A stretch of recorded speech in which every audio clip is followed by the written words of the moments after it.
Thank you everyone for coming out tonight. I appreciate it. My name is Denise. I'm the Community Partnership and Adult Programming Manager for the Gwinnett County Public Library System. And this evening's program is part of the Gwinnett County Bicentennial series of programs, and it is also going to be an episode of the library series called Meet the Author. This is going to be a 1-hour book talk, and she'll open the floor for questions during that time period, and then she's happy to come up and sign a book for you if you'd like to buy one afterwards.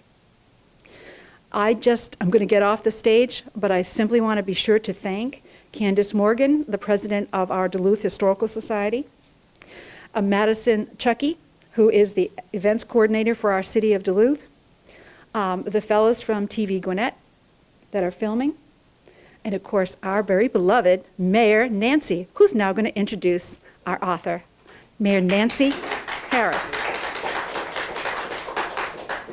Thank you, Denise. It's nice to be here and to be asked to do this.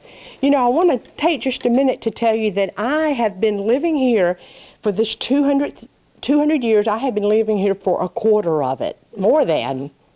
So this 200th celebration of this county is important to me and dear to me because I certainly have seen the many changes over the past 60 years. And have you heard about the Story Vault that the county is doing? It's a really cool thing. You can make an appointment over at the Gwinnett Justice and Administration Building and go in and tell a story about Gwinnett. And you can live here just 6 months, 6 years, 60 years. They just want to hear your story. So I wanted to know if I could tell you one of mine tonight. Can I do that? All right, I'm going to give you a choice. When I went over, I had a list of all the funny stories I wanted to tell. So I'm going to give you a choice tonight, between two things. Don't let you vote. Would you like to hear about donkey basketball or fire on the football field? All right, if you want donkey basketball, raise your hand. Okay, if you want fire on the football field, all right, that's what it'll be. All right, so in the early 70s, when I was at Duluth High School, I was in the band, and we had a very small band. In fact, we did not have enough people in the band to make the letter D. So our formation was just to kind of walk out there and stand. But we decided one night that we were going to add, the majorette said, well, can we add some excitement to the show? Can we add fire batons? So we were like, yeah, cool, fire batons. You know, my girlfriends, and we were excited about it. So the band's out there doing we knew a couple of songs. And the fire batons came out, and the girls were throwing them up, and one of them dropped it, threw it sort of, and it caught the field on fire. So we had to stop the whole football game and the great halftime show because our dads were in the volunteer fire department, and they had to run and get the truck and come back and put the fire out. So that's my Gwinnett story from the early 70s. So, the donkey one. Too bad, another time. But the most important person here tonight, of course, is our author, Lorraine, and I'm happy to be able to introduce her. And I'm really excited that we are doing something this cool here in the City Hall. I love that we are combining our partnership to give this to our citizens. So this is wonderful. We have a new library that's going right across the street, so hopefully we can do a lot more things like this. So Miss Norwood is a former journalist and had quite a colorful career after she did that. She was telling me some of her things. She has short stories and essays, and they have won numerous awards and have been published in Minerva Rising, New Southerner, Proud to Be, Writing by American Warriors, Volume 3, and Talking Writing. She is a member of the Atlanta Writers Cooperative, the Atlanta Writers Club, the North Carolina Writers Network, and the Historical Novel Society of America. So anyone that chooses to write a book about my beloved hometown is a hero to me. So welcome, Lorraine. Nice to have you here.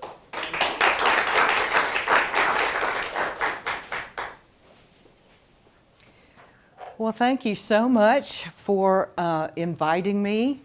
I certainly appreciate the invitation, and I'm thrilled to be back in Duluth. I lived in Duluth for about 10 years and worked for an environmental and engineering firm here. And then moved away to North Carolina, first to Hendersonville and Asheville, where I grew up, and then to Greensboro, and I'm living in Greensboro now. And so I haven't been back in a while. I was very excited to see what differences were happening in Duluth. And of course, as ever, to be a part of the great Atlanta traffic jam. And I hit that, let's see, about Chateau Elan, I think it was. So then coming into Duluth, you've got, it must be condos on the other side of the tracks there, those going up. Lots of construction, as always, in the Atlanta area. So what I'm going to do tonight is read just a couple of pieces from the book and talk about the experience of putting this book together. For me, it was a wonderful opportunity to learn the history of Duluth. A couple of things surprised me about the city. It was wonderful to talk to the old timers and to get out the pictures and look at those. And it was wonderful to finally see it in print and to be able to honor the people who lived here, who founded this city, who worked here, and to leave something for people to read about Duluth as Duluth changes. Then I'm going to open it to some questions, so please just ask me anything you want. I'd like to point out Ken Szymanski sitting over there. He's used to be in my in the writers group that I was with, the Atlanta Writers Cooperative. We still meet. I think it's been 10 years for us.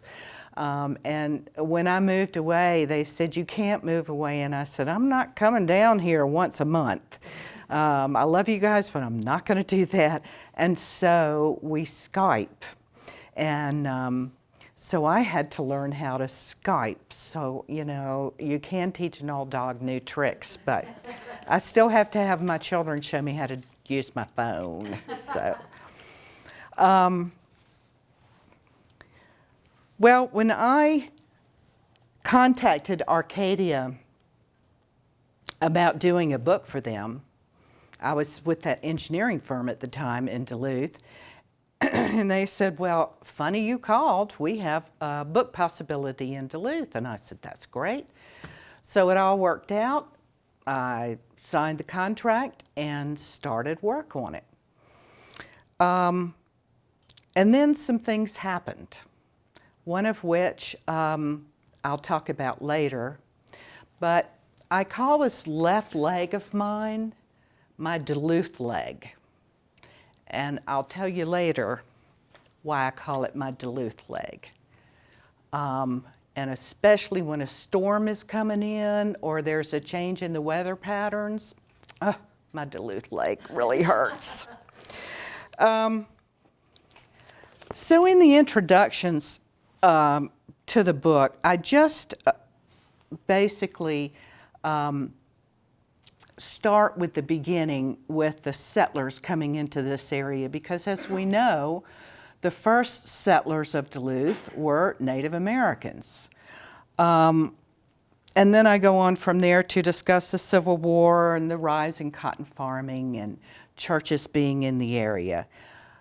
But then, as now, and we're talking about 1818, when the General Assembly of Georgia opened this area to pioneers, and they came in and bought large swaths of land Evan Howe, who was a North Carolina native, brought his family south and settled on 2,000 acres of very rich bottomland. Now, this man was a true entrepreneur. He had been sick as a child and was crippled, but was miraculously cured. And they said that he never forgot those days of his disability because he loved to dance and he loved to give parties in his plantation house. And he loved to dance in his plantation house. But I think he was a true entrepreneur at heart.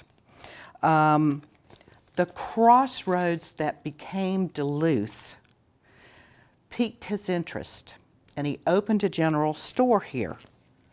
Well, then he realized there was no way for people to get across the Chattahoochee, so he started a ferry. And pretty soon, there was a lot of traffic coming through here. And this is a repeated theme in this area. I know from having to do historic preservation work here. Crossroads, traffic, transportation, it hasn't changed a bit. It's just the method and the mode of transportation that has changed. In those days, it was horses and ferries. The intersection here became known as Howell's Crossroads. And the intersection still exists today, only it's Main Street and West Lawrenceville Street. For the very next few decades, Howell's Crossroads grew very little. But then the railroad came in. When the first train came roaring down the track, the citizens here were astounded at how fast it was and how loud it was. This railroad was the Atlanta to Richmond Railroad. And today, if you follow this railroad, about every 20 miles or so, you'll come to a little town. Some of the towns, there's not much left of them, but some of them, like Toccoa, are thriving towns. It just kind of depends on how history has managed to either pass them by or to be forgotten in their towns. But the railroad changed everything. Now you had a way to get cotton, king cotton, out of this area to the mills, a way to get people put to work. And it was an extraordinary thing that happened here.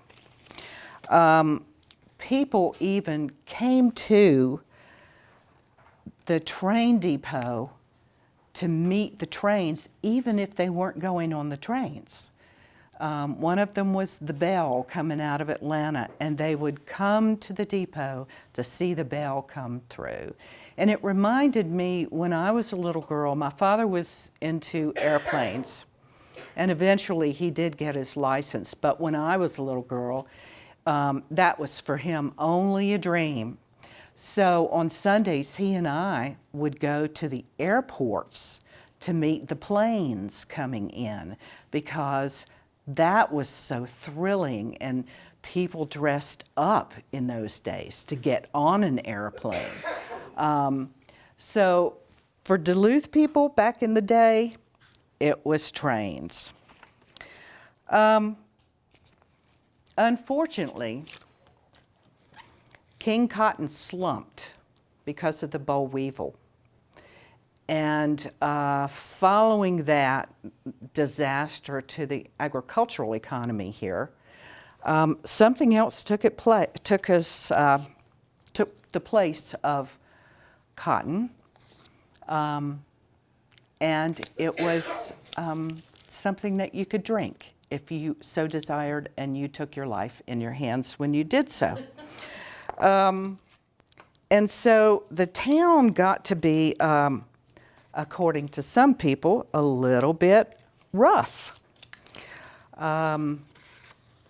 They said there was King Cotton and now there was Demon Rum. One of the people who really took offense to this was Alice Strickland, and she stepped up to clean up Duluth and rid it of Demon Rum. She ran for mayor in 1922 and won, becoming Georgia's first female elected mayor at the age of 62. And I'm not sure if she was able to solve those drunken brawls and illicit liquor going back and forth, but she sure tried. When the town was established, of course, people needed to buy things. A general store was established here, cotton mills. You have a cotton mill, you have cotton coming in, you need a place to have a ginning mill to gin the cotton. But you also need to supply those farmers, and so stores began to crop up in downtown Duluth. Now, some of you are old enough to remember how back in the day, stores would close on Wednesdays, some of them half a day, because they were open on Saturdays. And Saturdays were the big day to get downtown. A lot of people who did agricultural work would get their work done in the morning, and then they would all come downtown. And there are pictures in here of Duluth at that time, and it was a bustling place to come. One of the stores that was a big hit that a lot of people came to was Parsons Store. And Calvin and Kate Parsons opened the store in 1925. And they stocked their shelves with dry goods and groceries, hardware, feed, fabrics, and building materials. They also kept a chicken coop in the back because farmers would bring chickens and trade them for the merchandise. Eventually, they opened a wholesale warehouse that supplied 11 stores in the county. And their three daughters, Anne, Catherine, and Margaret, and the daughters' husbands, also helped as the original dry goods store on Main Street grew into other Parsons ventures. And Catherine Parsons Willis was extremely helpful to me in putting this book together and providing me with a lot of stories and photographs. As the town grew, it became obvious that some things were missing here. And this is a story that I learned about and put into the book because it's just one of those stories that kind of tug at your heart because, and I think it could only have happened in a small town where people knew each other and looked out for each other. What happened was there was a dairy farm here owned by a businessman from Atlanta. One of his workers had a son who got very, very sick. And there was no hospital here at the time.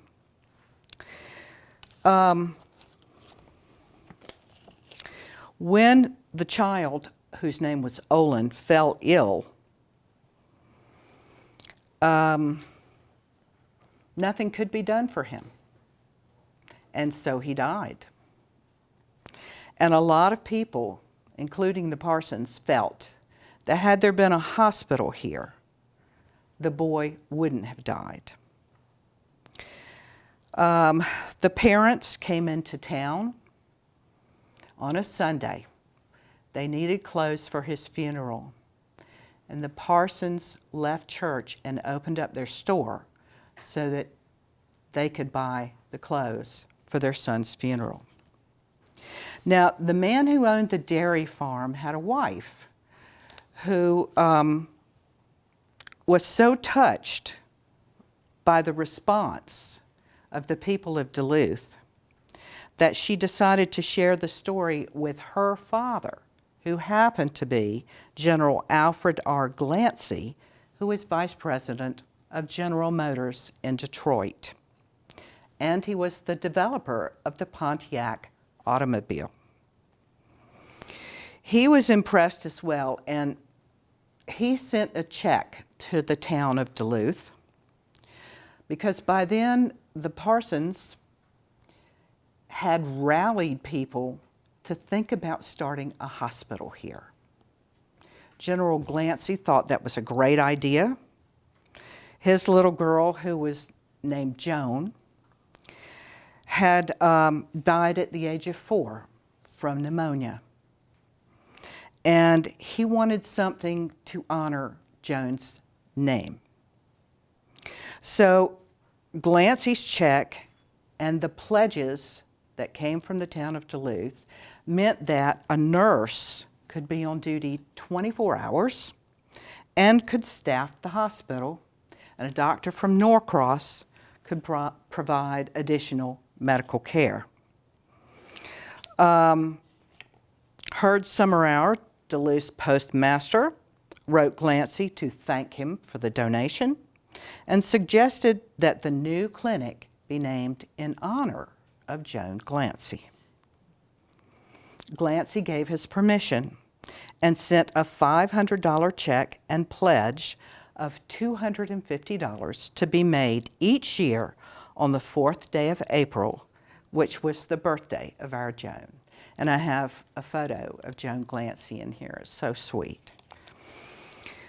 They renovated an old frame house, and in 1941, the clinic opened. It served the needs of 600 residents, plus those from a 3-county area, and it was an instant success. However, you know, what we think in our local hometown is pretty good stuff, to outside people who come from a big city like Detroit, maybe not so much. When General Glancy came down to see the clinic, he was appalled at how it looked. And I have photos of it in here. It looks fine to me. I grew up in the South, and it looks like a fine old Southern house. But no, he did not like it at all. He was used to the more modern hospital in Detroit. And he said, I'll build a hospital, but Duluth people have to help. And so the money started pouring in. And this, remember, this was not a rich town. People saved their pennies. They brought, children brought their allowance money in. And slowly, little by little, they began to have enough money to build a new hospital. Kate Parsons and General Glancy dedicated the Joan Glancy Memorial Hospital in 1944.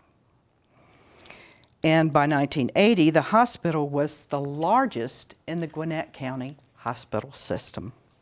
And there's some pictures of nurses. It'll take you back to the time when nurses wore the white uniforms with the white stockings and the caps and the white shoes. And they also had a health mobile which went all over the county and helped to vaccinate children. One of the things that Duluth had, of course, as every small town in the South has, is churches. The Methodists were the first to build, and of course the Baptists couldn't be far behind. So the Methodist church was built, the Baptist church was built. There were black churches on the hill, and on Sunday, people went to church, and sometimes they stayed all day at church. And one person told me, well, what else was there to do in a small town but go to church and stay at church? And of course, a lot of people, including my parents, met at church suppers and picnics and homecomings. And it was a good way for families to keep an eye on them and to also know about who was seeing their daughters. When I was a little girl and lived in Asheville, if we wanted to come to Atlanta, my parents were musicians and had a band, and this was in the day of dances and women dressing up in ball gowns on Saturday and going to dinner dances. So my mother would often come down to Atlanta to buy a fancy cocktail dress for her to play in. And in those days, the only way to get here was this 2-lane road that went from Asheville, past an area where there were lots of old quilts, chenille quilts hanging on clotheslines, which has since become, there's been a book written about it. And then we would come into an area that had a windmill, and it was a restaurant that had a windmill, and we always looked forward to seeing that restaurant. And then we would go into Atlanta, we would go to Rich's and have our lunch, and Mother would buy her cocktail dress. Well, imagine my surprise when I started working on this book to find out the windmill was in Duluth.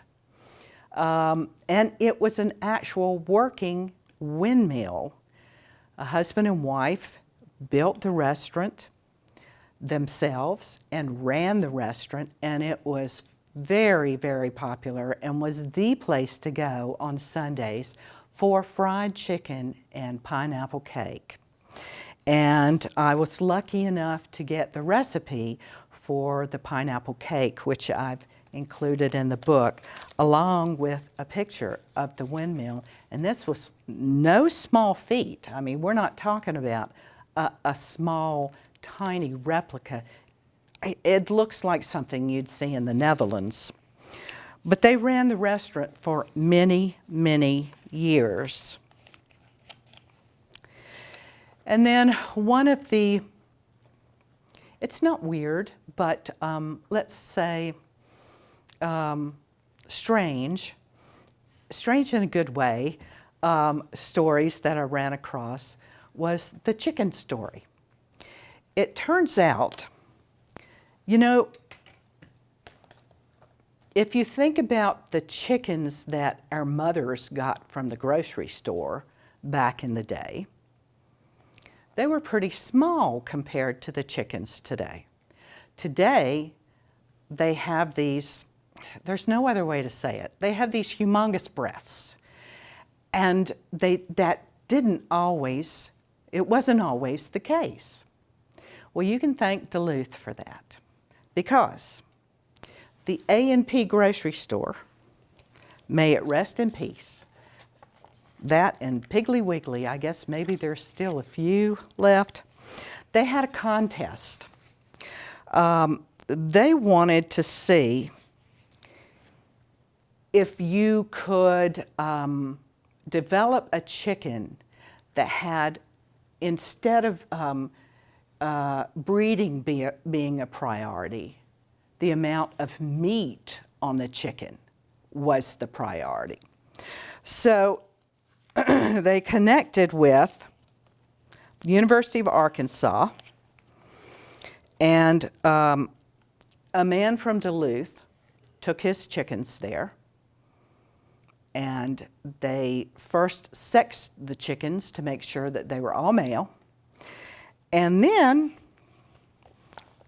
they went through this rigorous procedure to determine if those chickens met A&P's quality standards. Well, lo and behold, the winner for that was a man from Duluth. His name was Charles Vantrus, and his headquarters were here.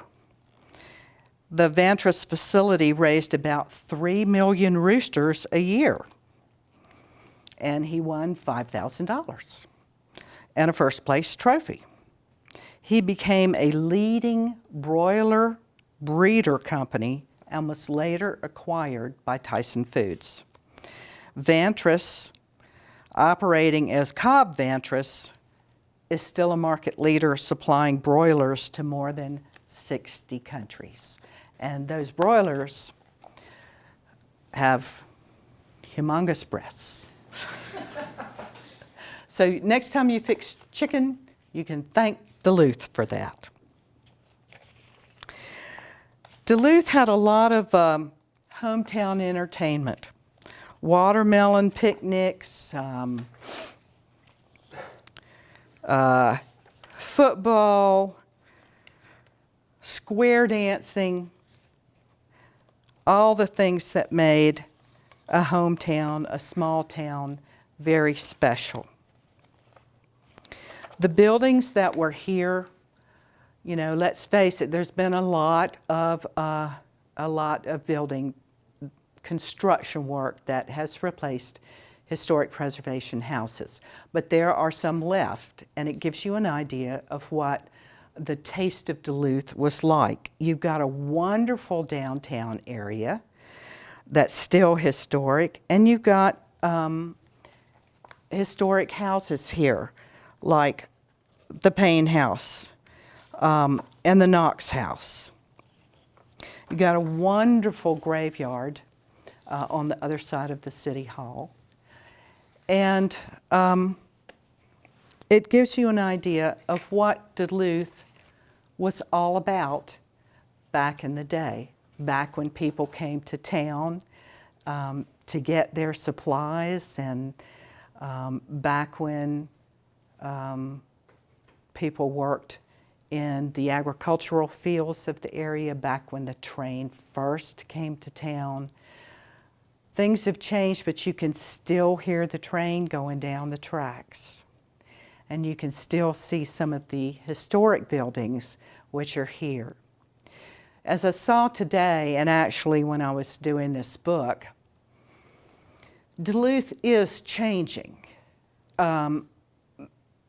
There are Korean restaurants here, Thai restaurants.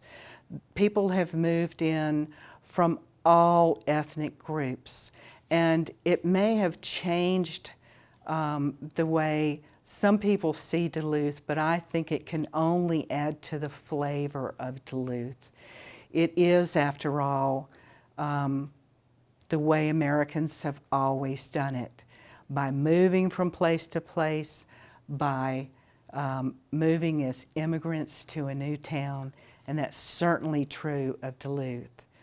Now, if we can just keep that great big pig of Atlanta out of the city of Duluth, I think we'll be doing okay. It looks to me like the town is very grounded in where it wants to go, in celebrating with festivals and with different shops downtown, with encouraging other shops to come in. It's truly the, and this is a cliche, but it's truly the epitome of a live, work, play area. And when you think about it, 100 years ago, that's what Duluth was. People lived close to town. They came into town, they played, they worked in town or worked in the fields surrounding town. So it's not much different. It's just the houses have changed. We now have condos instead of wood shingle houses. But it's a great place to live. It's a wonderful place to be, and I'm glad that you have invited me back. I enjoyed coming into town today, enjoyed seeing all the changes, and especially loved hearing the train. although I have to admit, I looked both ways because as I went over those tracks, I was like, is this train coming or not? Because I could hear it blowing his whistle and the arms weren't coming down. So I took a look, but it was way down there. So thank you so much for inviting me. I appreciate it. I would like to answer any questions you have. Yes. Miss Lorraine, where were the first bridges that you talked about? Was it Abbott's Bridge Road, where it now still has a bridge, or was it up by Rogers Bridge? Where did they first do the ferrying back and forth and then build bridges? That I cannot tell you. The ferries were the first transportation across the river. But I don't know about the bridges. And do you know, was the Joan Glancy facility where the Joan Glancy facility still is? You know, now it's still a hospital, but That's was it exactly over where there, it is. And there's right a down the plaque street? there as well. I have a Oh, great. picture of the plaque in here. No wonder. Yeah. So, any other questions? I'll be glad to answer any questions about other things I do as well. I worked in archaeology for a long time, had a change, midlife career change to archaeology, and then spent a year in England and did digs in England at a huge site. Also, lots of changes are coming there. This was a site right on the river, and was second only to the Jorvik Viking site, which was the biggest Viking dig in England, and this was second. Lasted 7 years, and we found Viking material. Because it's near the river, it's damp, some places pooling water, and that's anaerobic, and so the material that we were pulling out was incredible. Boots, wood that was well preserved, houses, barrels. It was wonderful, and there were occasionally burials, and we found stone and windows from a nearby church that they thought might have been there, and they just weren't sure. But you know, you find the stone corbels and the glass that you know is church glass, and you're pretty sure. So all the time that I have been working, I've also been writing. But as we know, unless you're James Patterson, you don't quit your day job. So I have been working on a novel which I hope will see the light of day within the next couple of years. I have an agent, and she's ready to push it to publishers. So hopefully that will be. Yes, ma'am. I didn't want to interrupt. Oh, that's okay. Have you written about any other cities or small towns in Georgia, North Carolina? No, just Duluth. Just Duluth. Mm-hmm. Okay, thanks. Yeah. So, well, I take that back. This is the only Arcadia book that I've done.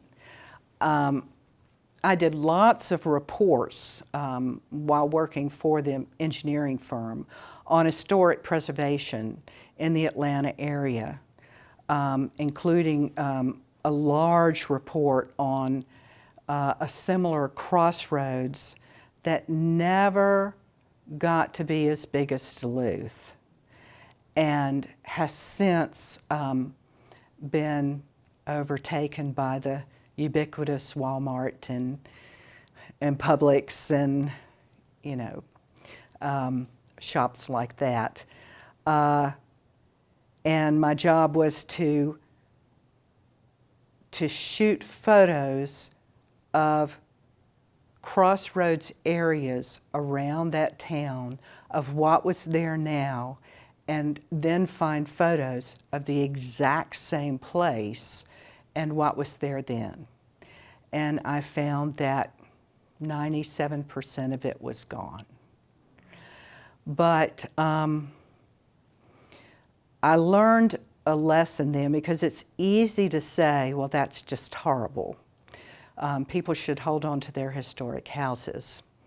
But I talked with a couple who owned a huge farm that butted onto that crossroads area, and they were selling it. And they had to sell it. They couldn't afford the taxes anymore, and they couldn't afford to leave the farm to their children, who wouldn't have been able to afford it either. They had to sell it as development property. It was too big. So I learned to be a little less, I don't know, judgmental, shall we say, and be a little more humble about that sort of thing.